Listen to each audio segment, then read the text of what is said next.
Did you know that in English, totodile goes from a crocodile to a bigger crocodile to an alligator, but in Japanese, it goes from something that could either be a crocodile or an alligator to a crocodile.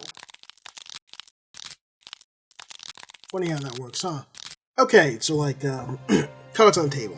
I had this whole intro plan where I talk about how Pokemon is really great at bringing back characters from past gens into future gens, and how they really master the art of cameos, and how I was going to use that to sort of segue into a video about how I'm expecting certain characters from X and Y to show up in this game that might not be talked about as much.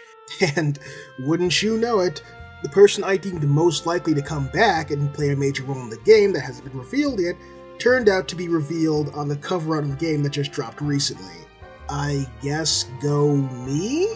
It doesn't really change much else about this video besides me not being able to say I called it before it was revealed, but whatever.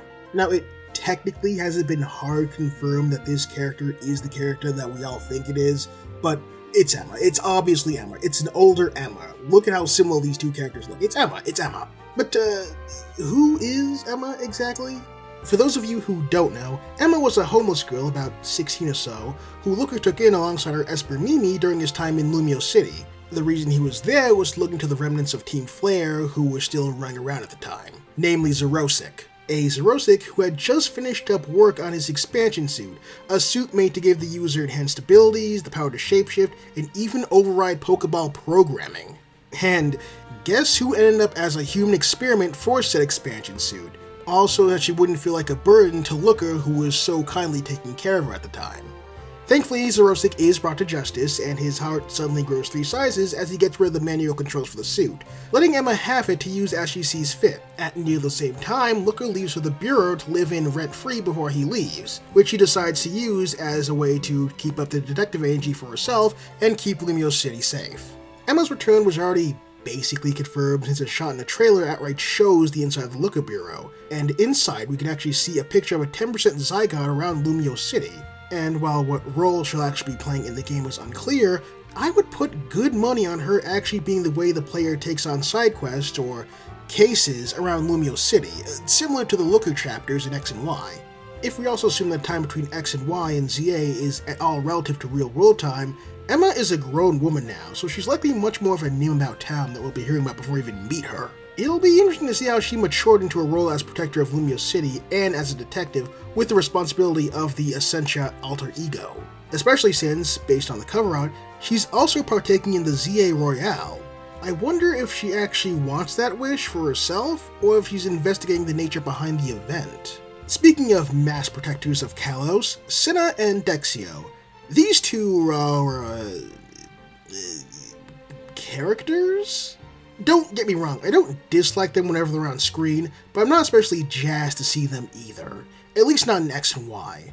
Sure, they show up every now and again to chap the player into joining their polycule and maybe doing some occasional kinky superhero cosplay during the Team Flare takedown arc, but they never really, help in any way that's especially notable. They're just kind of there.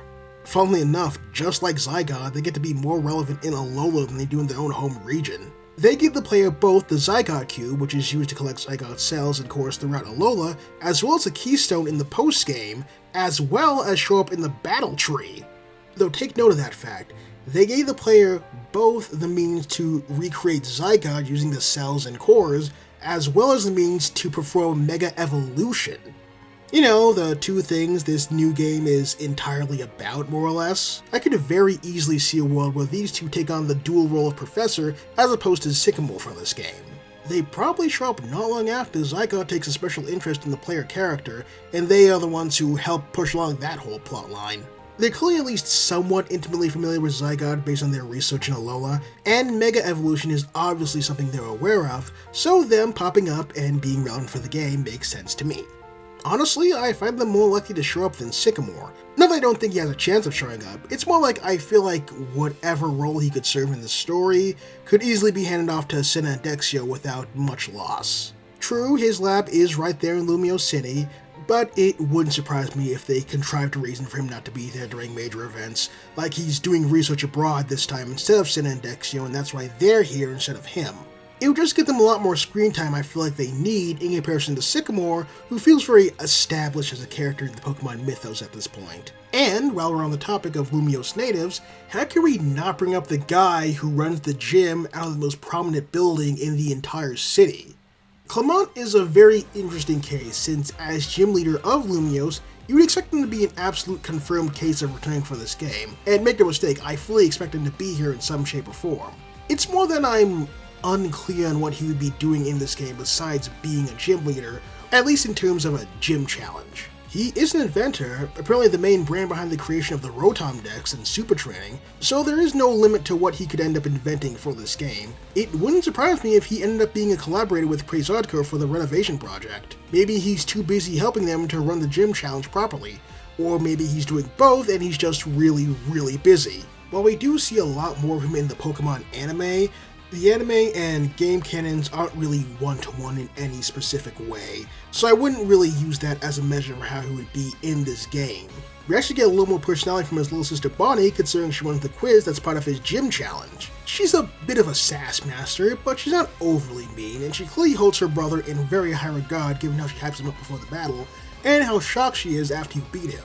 And while I did just say that anime canon and game canon aren't really one-to-one and shouldn't be used as evidence for one or the other, I do think it's relevant to point out that Bonnie, in the anime, did befriend a zygarde core that she named Squishy. It's a cute name.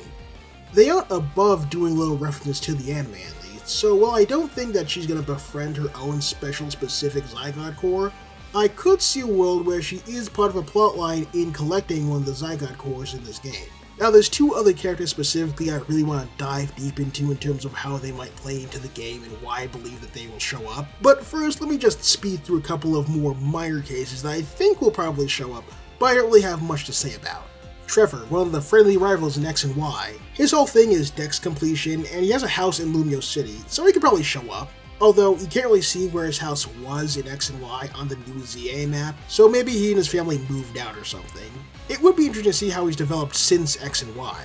Alexa, the journalist for Lumiose Press, she's the older sister of the first gym leader in Kalos and the one who gives you the experience share originally, after you beat her. There's no real deep expectation or reason for her to be there, it just makes sense for a journalist to be in Lumiose City at the time of the redevelopment plan and play some sort of role in the story, whether it be major or minor. The remnants of Team Flare. Besides my crackpot theory that Zerosic is going to be rank X in the ZA Royale, I don't really have that many expectations for the remnants of Team Flare to show up in this game. It wouldn't surprise me if they did, I just can't think of what exactly they would be doing, besides maybe pulling a Gen 2 Team Rocket and trying to restart their whole organization. Maybe there's a Black 2, White 2 situation where some members of Team Flare have actually moved on since their evil days, while others are still up to their old no-good tricks. And there's sort of a drama between those two realities, and how the people of Kalos have been reacting to that. Lysandre. I mean, come on, AZ is right there. We have living proof that up-close exposure to the ultimate weapon can make you immortal, or at least functionally immortal. For the record, I have been trying to avoid as many story spoilers as possible, but as you can imagine, there have been some rumblings about this being the case, so if this does end up being true, don't be too surprised or impressed with me.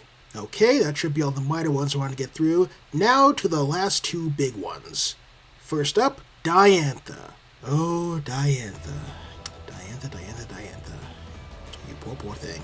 So, we can all more or less agree that Diantha is like a failed Cynthia 2.0, right? It's not just me. You can kind of see it in the design. There's very similar inverse vibes going on, if you catch my drift. And the fact that you meet her partway through the game to set her up alongside Lysandre, the issue being, of course, is that unlike Cynthia or Lysandre, she only shows up in the game one more time in the main story.